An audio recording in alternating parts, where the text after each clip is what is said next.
Who would have thought MC Hammer, the man with parachute pants, iconic dance moves, and mainstream hits, would become one of hip-hop's most quietly feared figures? While many saw him as a pop-friendly superstar, behind the flash and choreography was a man deeply rooted in the gritty streets of East Oakland. And in 2010, Jay-Z learned that lesson the hard way when a single lyric sparked a clash that sent shockwaves through the industry. This wasn't just rap beef. It was a moment that revealed the untold side of MC Hammer, a side even heavyweights like Suge Knight and 50 Cent respected. But how did Hammer go from dance stages to commanding street-level respect? And what really happened between him and Jay-Z? Buckle up, because this story is a roller coaster of pride, power, and a reminder that you should never underestimate the man in parachute pants. When you think of MC Hammer, you probably picture flashy gold chains, oversized parachute pants, and dance moves that could light up any stage. He was the king of mainstream hip-hop in the early 90s, turning rap into a global pop phenomenon with hits like "You Can't Touch This."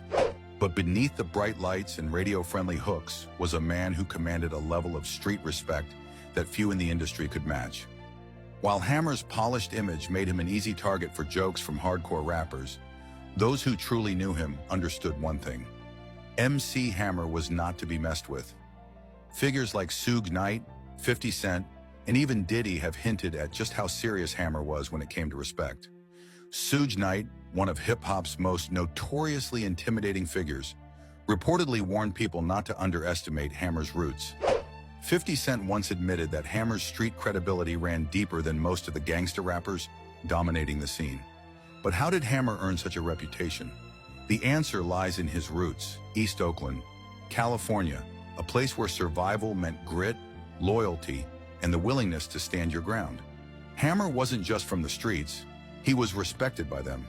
His quiet but firm approach to confrontation caught many by surprise, and those who dared to cross him quickly learned that Hammer wasn't just a performer, he was a protector of his name, his family, and his legacy.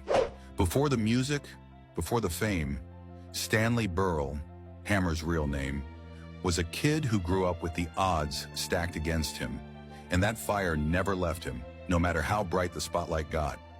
It's this unexpected edge that made Hammer's 2010 clash with Jay-Z so shocking to those unfamiliar with his roots. Jay-Z might have thought he was poking fun at a flashy rapper who went broke, but he was about to learn the hard way that MC Hammer wasn't someone to play with. And that, my friends, is where this story really kicks off. It all kicked off in 2010 when Jay-Z, one of hip-hop's most untouchable figures, dropped a verse on Kanye West's track, "So Appalled." In the song, Jay-Z casually delivered a line that landed like a sledgehammer. "Hammer went broke, so you know I'm more focused. I lost 30 mil, so I spent another 30. 'Cause unlike Hammer, 30 million can't hurt me." Ouch. For most listeners, it was just another sharp Jay-Z flex, a reminder of his financial resilience. But for MC Hammer, those words weren't just lyrics, they were disrespect. After all, Hammer's financial troubles in the 90s were well documented, and while the rapper had faced public scrutiny for his bankruptcy, he'd already earned his redemption through sheer grit. Hammer didn't let the jab slide. First, he took to Twitter, firing off a series of tweets aimed squarely at Jay-Z.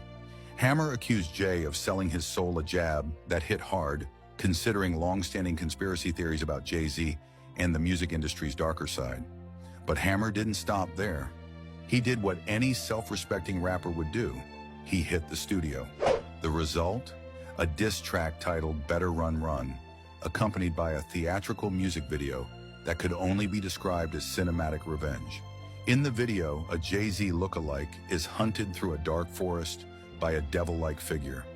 Just when things seem bleak, Hammer himself appears, delivering the final blow with a symbolic baptism by a serene lakeside. The message was loud and clear. Hammer wasn't just defending his reputation, he was reclaiming the narrative. But here's where things get interesting. The track wasn't just a quick clap back, it was a statement. Hammer turned what could have been a fleeting Twitter feud into a theatrical performance, reminding everyone that he wasn't some relic of the past, he was still that guy. For a brief moment, Jay-Z, the self-proclaimed king of hip-hop, found himself on the defensive. Interviews followed with Jay trying to explain away the lyric as harmless, claiming he had nothing but respect for Hammer. But his tone suggested otherwise. It was as if, for just a split second, Jay-Z realized he'd poked a bear he didn't fully understand. What made this feud so captivating wasn't just the music or the tweets, it was the sharp contrast between perception and reality. Jay-Z, the untouchable mogul, had underestimated MC Hammer, a man who'd built his career on resilience and pride. And for anyone still doubting Hammer's street credibility, this chapter served as a vivid reminder: don't test Hammer. After MC Hammer's fiery diss track, Better Run Run, and its theatrical music video hit the airwaves, the hip-hop world was buzzing. Jay-Z, one of the most calculated and confident figures in the game, suddenly found himself on unfamiliar ground on the defensive. Interviews followed, and Jay-Z, who's usually a master at handling controversy with a smirk and a witty one-liner, seemed noticeably rattled. In a radio interview, Jay-Z tried to play it cool. "I said really great things about Hammer," he explained, his voice carrying a rare edge of uncertainty. "I said but you know, whatever, it is what it is." He took it the wrong way. I didn't know it wasn't on the table for discussion.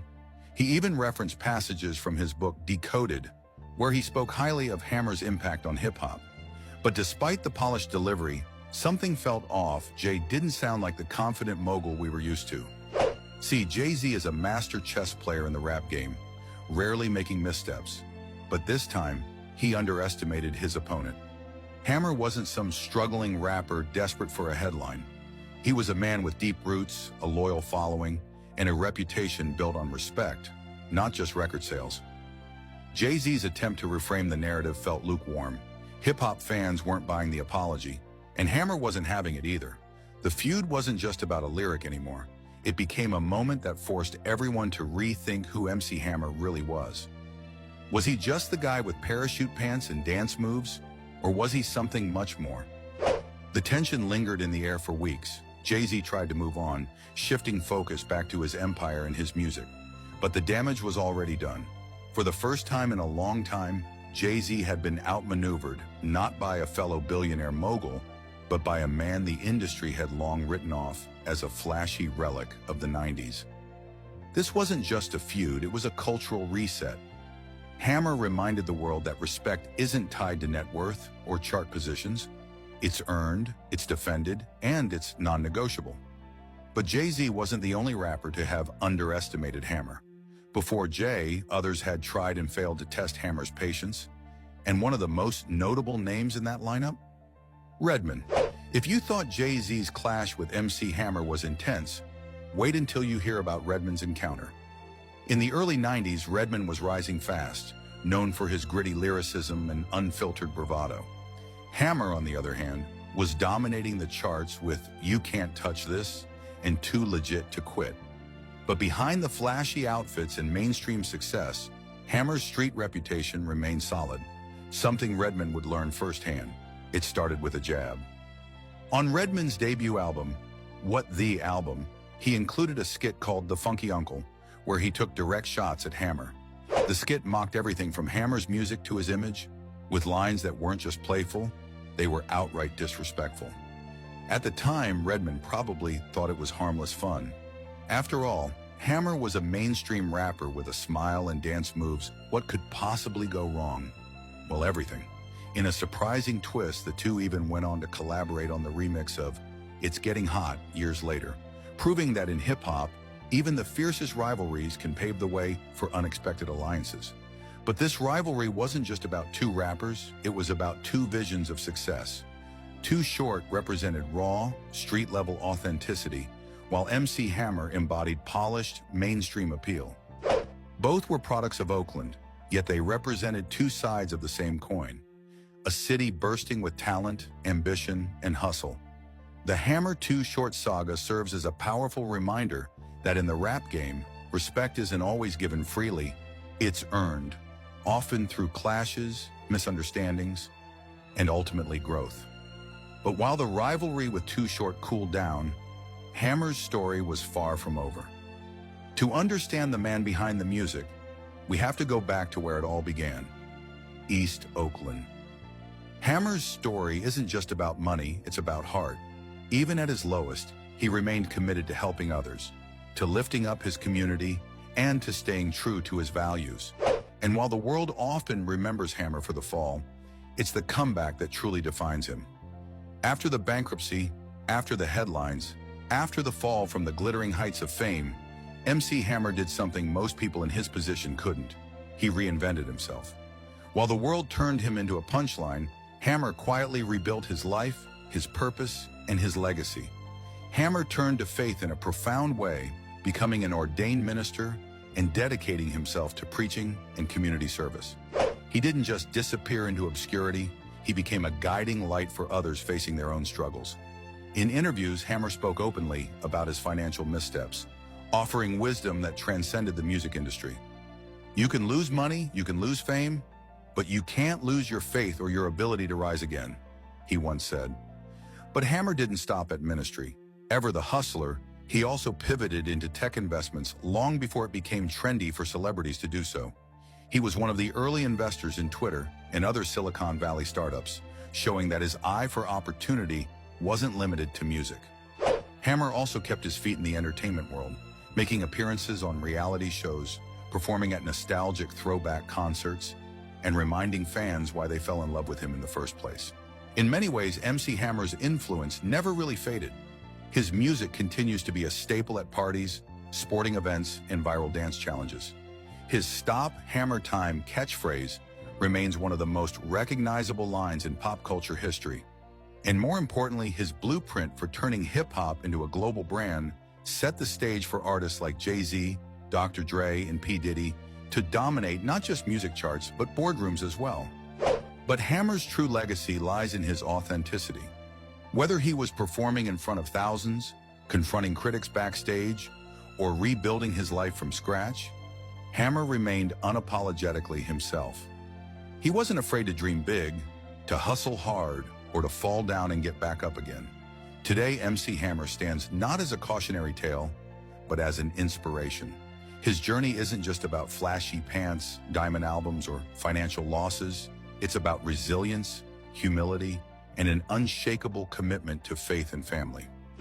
In a world where success stories are often neatly tied up in a bow, Hammer's story remains raw, real, and undeniably powerful. He taught us that greatness isn't just about the climb. It's about how you rise after the fall. So the next time you hear "You Can't Touch This" blasting through the speakers, remember, MC Hammer isn't just a rapper. He's a legend, a trailblazer, and a testament to the power of perseverance. And if there's one final lesson from Hammer's journey, it's this: no matter how far you fall, if you've got heart, faith, and hustle, you can always rise again.